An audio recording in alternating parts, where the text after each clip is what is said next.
Welcome, ladies and gentlemen, to the grand finals day of Heroes CCL Season 4 presented by Wisdom. My name's Bahamut, joined by Justing, and today we thought we'd do something special. We're going to go through and talk about some of our favorite moments from, well, all of Season 4. Instead of just talking about what's happened in the past week or so, let's talk about some of the top moments from the season as we get ready for our grand finals day. But before we start breaking down our favorite clips, we got to break down our favorite sponsor, Next Level Gaming. What is Next Level Gaming? They're a Miami-based esports center where you can play Heroes the Storm among 400 other pre-installed games that are updated daily. Next Level Gaming is a Blizzard cafe which gives you some extra benefits on your account when you play at this esports cafe. They have HP Omens with Intel i7 processors and RTX 3090s. With this amazing PC, they gotta have the best monitors. A 24-inch monitor at 240Hz and a 32-inch monitor at 144Hz. Be sure to use nlg.gg/CCL in your web browser to find out all you can about the amazing esports center that is Next Level Gaming. So let's get into our first clip here as we have Oxygen Esports looking to capitalize on this objective phase. Granite Gaming's trying to step in to stall this out, and there's some really good zoning coming out from Oxygen. We have a Wandering Keg to continue the chaos. There's a Cocoon in the backline to Hazuabs, and Wubby's just trying to displace everyone.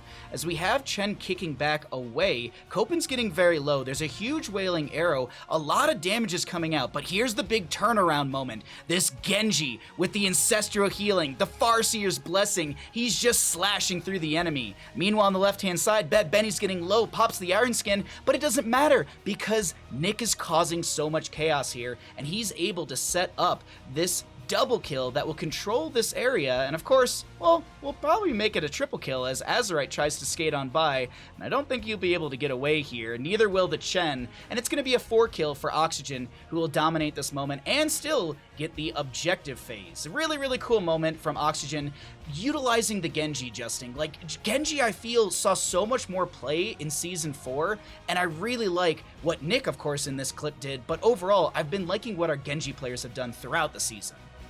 Yeah, it was cool by Yasu too, getting the level 20 Ancestral for the double Ancestral. So you have it's similar to the D Shield Genji combo, but just with the Ancestral instead with level 20. So really, really clever use there of that level 20 with the Farseer's Blessing. Well, of course, we have to jump into a clip from Justing as well. So, which one of your top clips? So my favorite, I guess one of my favorite clips is between Simplicity and Diamond Hands, where level 20s are coming in soon on Towers of Doom, and Diamond Hands down 5 shots to 20. They need to stall the objective for 20, and as soon as they hit 20, they get the engage. The arrow goes wide, but Gotfilth blinks into the backline with the light bomb, gets the Sundering to split the team. An instant follow-up onto Dulal on the backline on that Lunara, getting deleted. Also deleting the Tychus with both the range damage dealers dead. There's no winning the team fight for Simplicity. A decisive engage by Diamond Hands with their backs against the wall in a situation where it's near game ending. They get the perfect poke to stall out for 20 and the perfect engage. Diamond Hands, I think decisive is a very good way to kind of tag Diamond Hands from this season because they've been extremely decisive with their shot calling and their plays as they have made it into this top 4, of course. And funny enough, my next clip is actually from Towers of Doom as well, looking at Storm Esports versus 30K, and I absolutely love this moment because this looked like it was all 30K in this moment. You have Murden instantaneously dying as the clip will start. On the bottom of your screen, June's trying to get away, being harassed by Cure, even Cattle throwing minions at this Rhaegar, and Liam, he's trying to get the channel, but Dahaka steps in, sacrificing himself to get this kill. Hanzo goes down at the bottom of our screen, a little off screen, and CPX gets thrown in, and it's one of those moments where it's call an ambulance, but not for me because we are going to shred through this entire 30K crew. It's just such a really cool moment to see CPX pop off like this, and to see 30K, well, showing that they're not the gods that they are. They can bleed because they are human, Justing. Yeah, I remember when we were watching this live, I was wrapping up my notes for the match, like, oh, 30K wins the game here, yeah. 32 shots to 0, and then this happened. I was just in disbelief when it happened. It's been, there's been a lot of disbelief through a lot of these games because it's been a crazy season. We've had probably some of the best Heroes of Storm action we've had in all of CCL in the many seasons we've had, but of course, Justing, you've got more clips for us as well, don't you? Yep, and strangely enough, it's another Diamond Hands clip. And it starts with Nintori being the lone dinosaur in the bot lane, pushing that keep. just pushing away, and you have two plants secured by Diamond Hands. As the team fight breaks out, Chili Mountain is eager to take this 5v4 with the Haka still split. They are on a timer because they're in a near checkmate situation. They do manage to get the 1 kill onto Diamond Hands, but Chili Mountain needs to both stall out this objective, not allow Diamond Hands to capture it, and defend their base, and they cannot do both, as Nintori is just continuously doing damage here. He kills the keep, he kills the core by himself, with the rest of the team stalling, and Diamond Hands setting up a perfect checkmate situation with the two plants, with the Dahaka in the side lane that has the option to global in, and it's just perfect, just textbook gameplay for Diamond Hands, and Nintori single-handedly ends the game.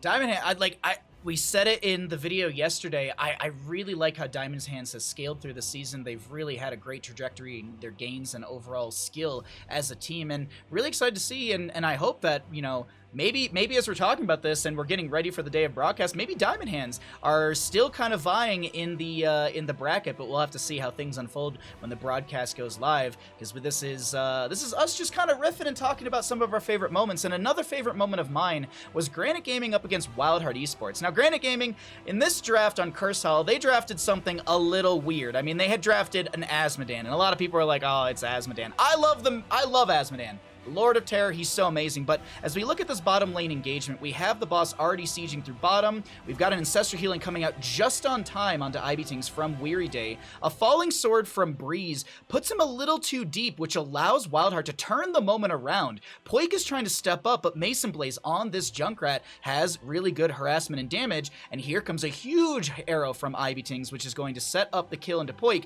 and the read from Anubrak to immediately go onto Azerite. This is a cool moment here as well. Cocoon onto the Sergeant Hammer, who, it's like, okay, she'll be in the cocoon, let's chase the Asmodan. So I love the way that Wildheart Esports split in this engagement, and we're able to capitalize on 5 kills. You actually saw, I didn't even note it, Hogger kind of sneaks behind the Blaze, who's trying to clear out the cocoon with the Sergeant Hammer inside, and Hogger just smacks up Blaze and takes down that Terran. So overall, amazing play from Wildheart in this turnaround moment. 5 kills on Cursed Hollow here, Justin.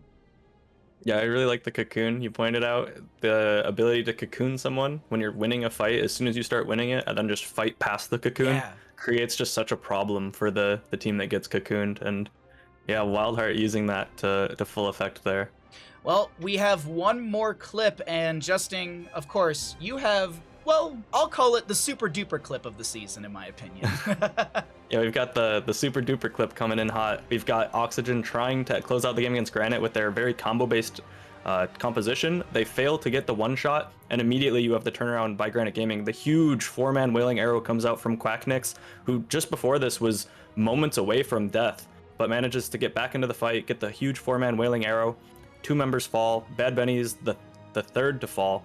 And in a 5 versus 2 situation, we're going to be continuing here as Granite Gaming gets all the way to the core in a 5v2. It takes a long time to get to the core. Breeze is still stopping Hasuabs and Yasu from stopping their team from dying. You have a Hanzo still alive, Hasuab still trying to defend, gets back into the base to be able to get that invincibility. Everyone jumps into the bunker from Granite Gaming. They're desperate to close the game out here as all their damage dealers are dying. You have Poik, the last real damage dealer alive, finally goes down. Wubby and Breeze on the 2 tanks as Breeze is the target. Wubby goes down. Breeze, the last one standing with that Skullcracker, just barely manages to finish off the core by himself, 1 versus 5. And that decisive shot calling from Granite at the start of the season is something that got me real excited for my power rankings that unfortunately didn't turn out quite as I'd hoped. There were some that was some fun moments like that throughout the season where we had these like, oh my god, they're gonna end, and then it's like a couple percent core. We should figure out a name for that, some sort of specific, maybe like caster name for that. Maybe in the future we'll nail that down. But we've had a lot of great clips from the season. Of course, as always, if you think Justin and I miss any clips or there's better highlights from the season, please leave a comment, add us on Twitter. You know how to bug us on the internet. You're moments away from HeroesCCL Season 4 Grand Finals Play Day.